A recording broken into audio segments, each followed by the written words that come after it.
Jai Hind to all of you.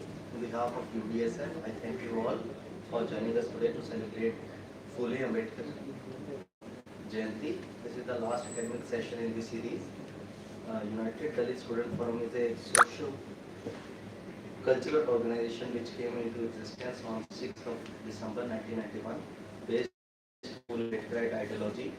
UDSF provides a platform for the student coming from marginalized social groups to learn and equip themselves with the ideas of the people who have fought and showed a path to fight the unequal social order. It helps the students to raise their voice and fight all kinds of oppression and exploitation. On behalf of UDSF, I also welcome our esteemed and distinguished panel on Ambedkar thought, gender equality and politics. We are privileged to have such a wonderful speaker who are authority on their respective fields and have immensely contributed in disseminating Ambedkarite thought. Dr. B.R. Ambedkar in his famous speech has reminded us the importance of social democracy. On 26th we are going to enter into a life of contradiction. In politics we are having equality, and in social and economic life we are having inequality. In politics, we will be recognizing the principle of one man, one vote, and one vote, one value. In our social and economic life, we shall, by the reason of our social and economic structure, continue to deny the principle of one man, one value. How long shall we continue to live with this life of contradiction? How long shall we continue to deny the equality in our social and economic life? If we continue to deny it for long, we will do so only by putting our political democracy in peril.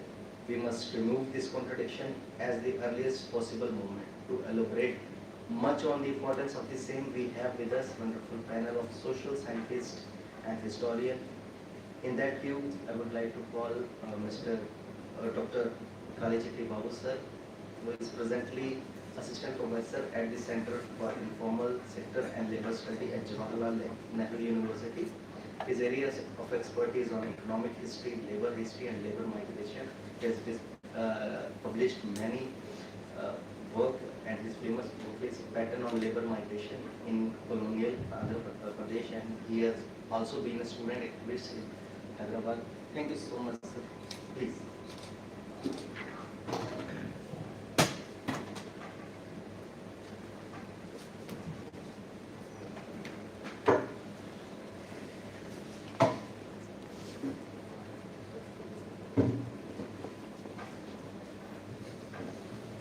Thank you so much for this occasion. That UDSF, my special thanks to the UDSF. They are the people who are very majorly working for the cultural and all other kind of activities in the University of Jawaharlal University. They had a long history of this organizing Ambedkar Jayanti every year. So I am fortunate to participate this second time in the same Jayanti celebrations of UDSF. So my special thanks to the students of UDSF, and also the topic that has given to me, that Ambedkar thoughts on the gender, the political and all that I am just going to speak. But in that topic I am just confining myself to the political thoughts of Ambedkar is the talk that I am just going to deliver now. So I'm straight away coming from class.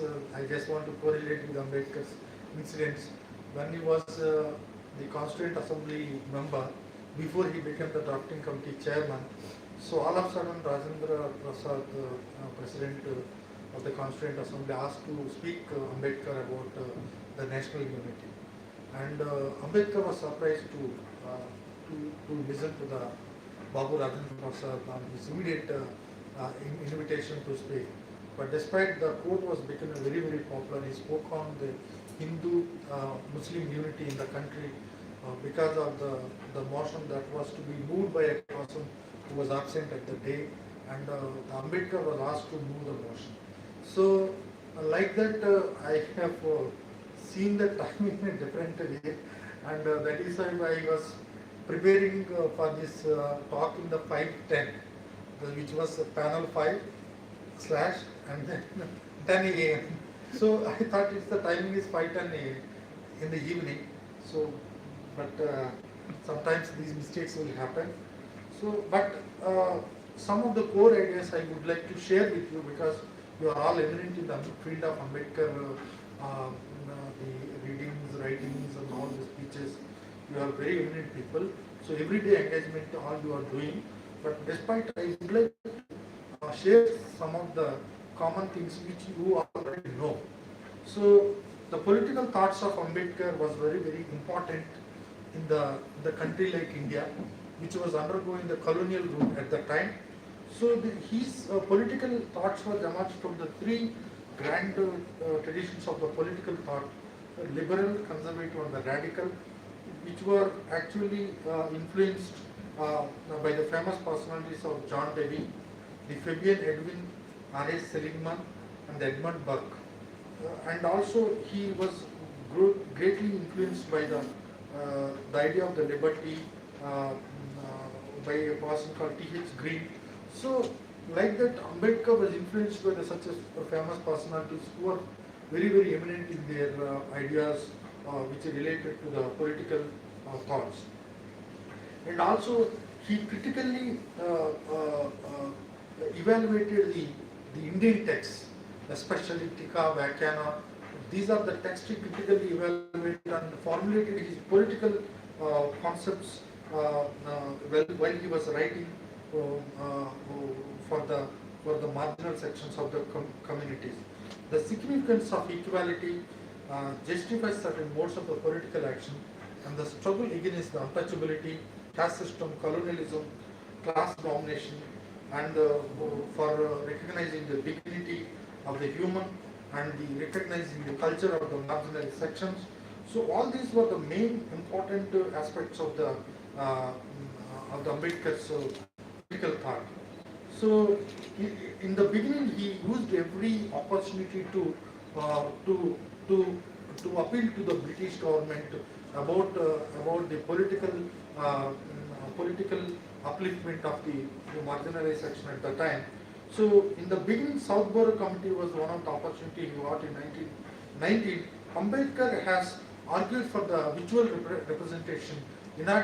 This will be inadequate scenario if you do not represent fairly the largest sections of the community.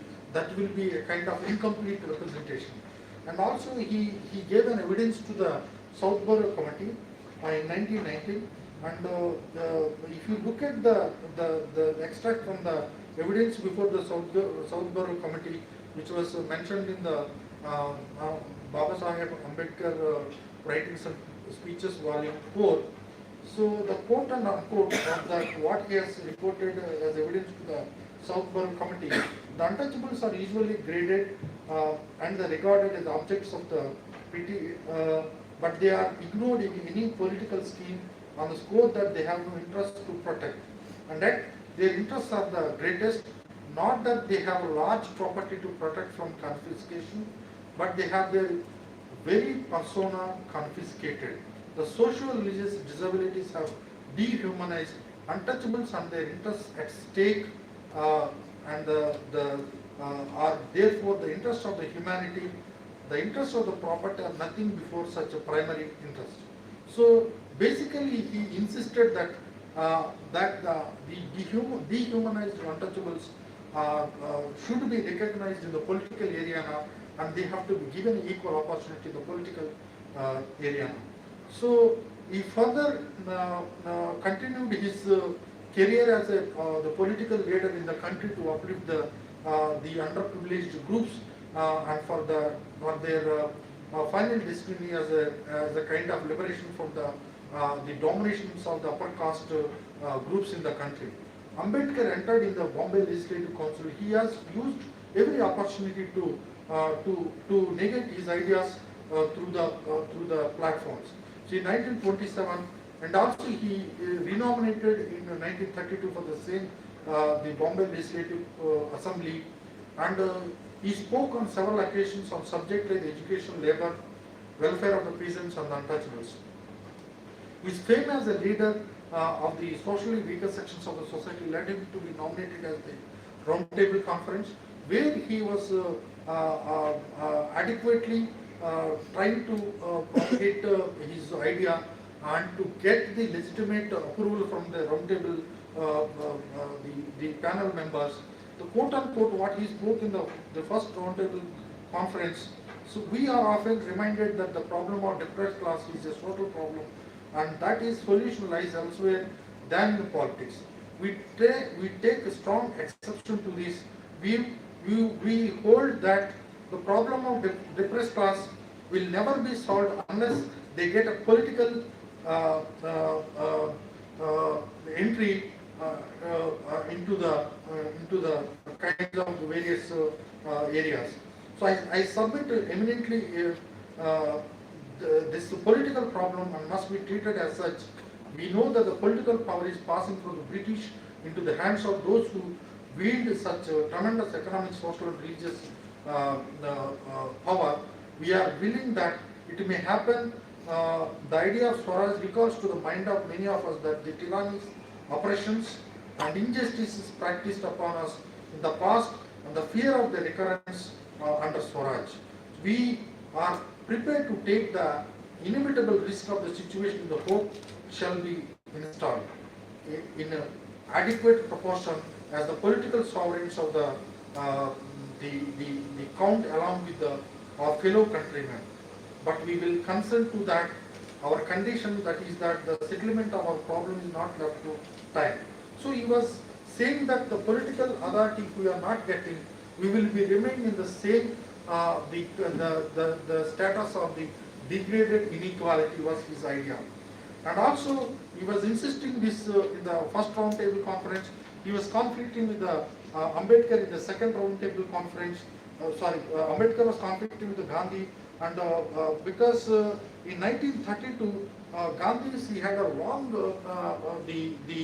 the days of proceedings was recorded in the Pune Pact. The Ambedkar was very much was strong at that time. He wanted to completely get this separate electorate for Dalits and the marginalized sections of that entire community in the country. But Gandhi doesn't want that to happen. So in a way of the communal award, he was completely in opposition to that. So there was a lot of debate went on between the Gandhi and Ambedkar. Finally, he has to compromise for the lives of for the life of the, and then from that he just started again his journey to get his ultimate goal achieved. So as a labor, as a political leader for a independent Labour Party of India, which he set up in 1936, and which was the Labour Party he experimented on his own, and the full political party he wanted to organize like the England Labour Party in the country, and where the England Labour Party got its importance, and but in India because of the left politics in the country, so the independent Labour Party could not survive because of the Congress and the other and the left parties completely did not allow Ambedkar to develop this party and the full-scale Indian party. And after that, in 1942, again he started the Scheduled Caste Federation, which was launched in April 1942 as an all-India political party. At the same year, he became the Viceroy Council member to the member to the British government at the time, and as a Viceroy Council member, he has achieved so many the benefits to the labor. 8 hours labor timing, and the maternity benefit, lot many things. He was also instrumental in the minimum wage in 1948. So despite of his shifting from the class politics to the caste politics in 1942, he was very keen on the entire labor, the sections of the country, or the marginalized sections, OBCs, SCs and STs. he was very much conscious of this representation. He fought for them, even though when he was shifting his caste politics into in the 1942. But despite he was very much conscious of that. In 1946, he has to resign because at the time the caretaker government was formed under the Nehru leadership. So because of that, he has resigned for his Viceroy Council membership. And then after very short span of period, he became the drafting committee chairman. So why I am just this is the third important political the journey which he has used that as opportunity to reflect his all ideas in the Indian Constitution. So first, as a civil rights activist, he was constantly striving to achieve the political rights to the marginalized sections of the country. And second, he himself as a Labour political party leader, he experimented to organize the political party on the lines of the England Labour Party. He wanted to unite all the Indian Labour, OBCs, the BCs, the backward castes, and the STs and the ST communities in the entire country. But that was not successful. And even in 1942, when he became Viceroy Council member, the main attention was given to the labour class of the country. And when he became the drafting committee chairman, and he started his all ideas to be reflected in the Indian Constitution. So Ambedkar wanted to give such a constitution to India as would help establish a new social order based on the lofty principles of the social, economic, and political justice. So this was indeed natural for him because he had fought for the upliftment of the sections of the society during his entire political career. In the Constituent Assembly debates of 25th November 1949, he said in the 2 lines I would like to read here, I quote unquote, I came to the Constituent Assembly with no greater aspiration than to safeguard the interest of the scheduled caste. So he was very, very keen. He has achieved the entire his ideas to be reflected in the Indian Constitution.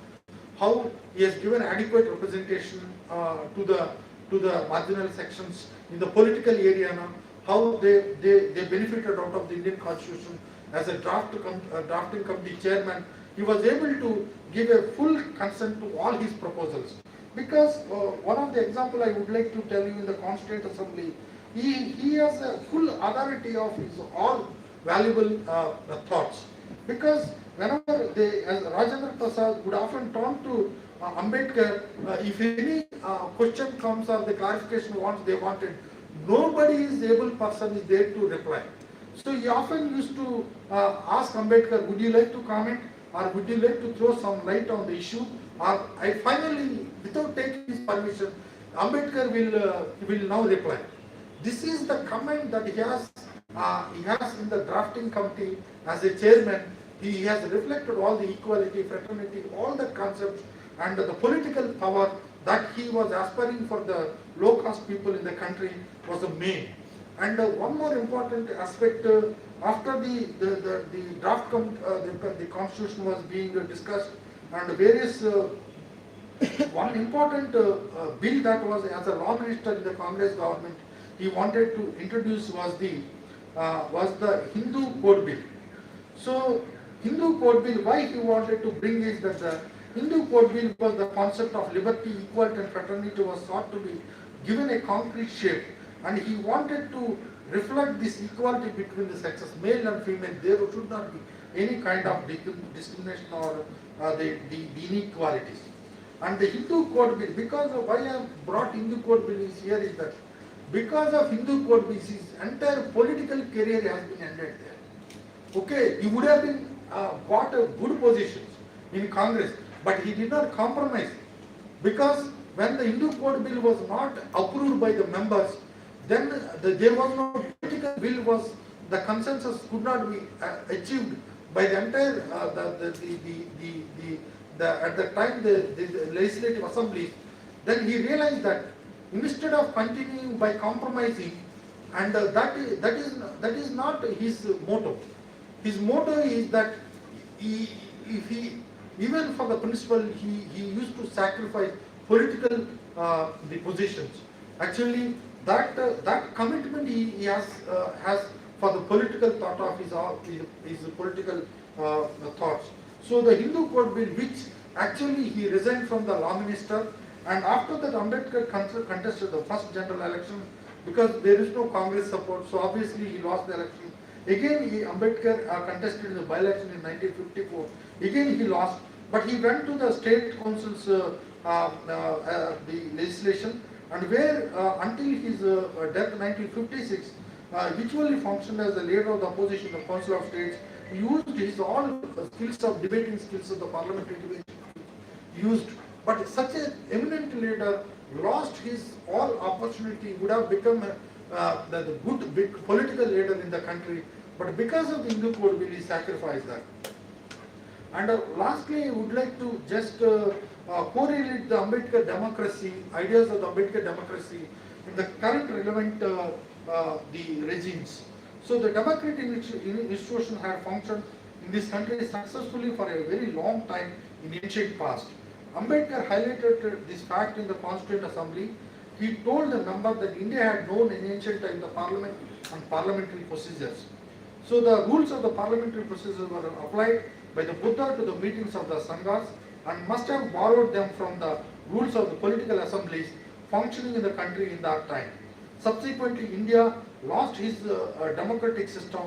What really concerned Dr. Ambedkar was the question, will she lose it a second time? To protect democracy, to maintain it not merely in form but also in content, what must be done according to Ambedkar was, in the quote unquote, what Ambedkar told in the Constituent Assembly, the first thing in my judgment, we must do it to the hold fast to constitutional methods of achieving our social and economic objectives. It means we must abandon the bloody methods of revolution. It means that we must abandon the methods of the civil disobedience, non-cooperation and satyagraha. So he purely insisted on the constitutional method for achieving the economic and social objectives. So, and where the constitutional methods are open, there can be no justification for other unconstitutional methods. These methods are nothing but the grammar of anarchy, and sooner they are abandoned. Secondly, what he has given an example that the John Stuart Mill has given to all who are interested in the maintenance of democracy, namely not to lay their liberties at the feet of even a great man, or to trust him with the powers which enable him to subvert their institutions. There is nothing wrong in being grateful to the great man who have rendered a lifelong service to the country, but there are limits to the gratefulness, as has been well said by the Irish patriot Daniel O'Connell. No man can be grateful at the cost of his honor, no woman can be grateful at the cost of her chastity, and no nation can be grateful at the cost of his liberty. This caution is far more necessary in the cause of India than in the case of any other country. For in India, bhakti, or what may be called the path of devotion or hero worship, plays a part in its politics unequaled in a magnitude by the part it plays in the politics of any other country in the world. Bhakti in the religion may be a road to the salvation of the soul, but in politics, bhakti or hero worship is a sure road to degradation and to eventual dictatorship. Further, Ambedkar had a lengthy discussion on the democratic form of government in writings. Parliamentary democracy has all the marks of popular government, government of the people, by the people and for the people. Nations that are opposing dictatorship and pledge to democracy to find their discontent with democracy. First, the parliamentary democracy began with equality of the political rights in the form of equal suffrage. There are very few countries having parliamentary democracy.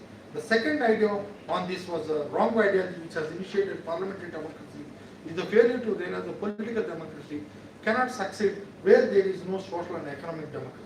In the beginning, some of you I have introduced here that one man, one vote, one value. Okay, so in the first parliamentary democracy, equality of the political rights in the form of equal suffrage.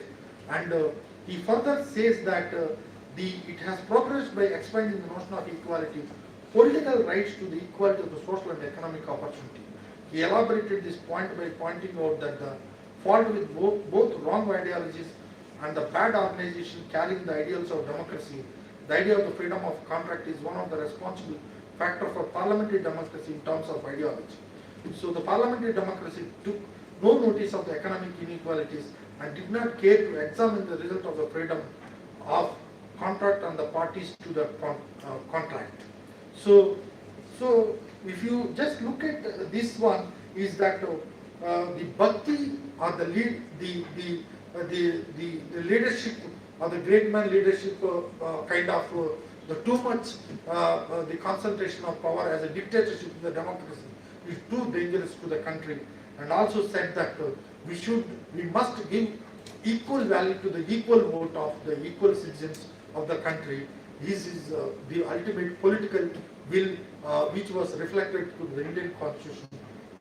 With this I am ending here. Thank you so much for this opportunity, and I think I will be responding to any comments.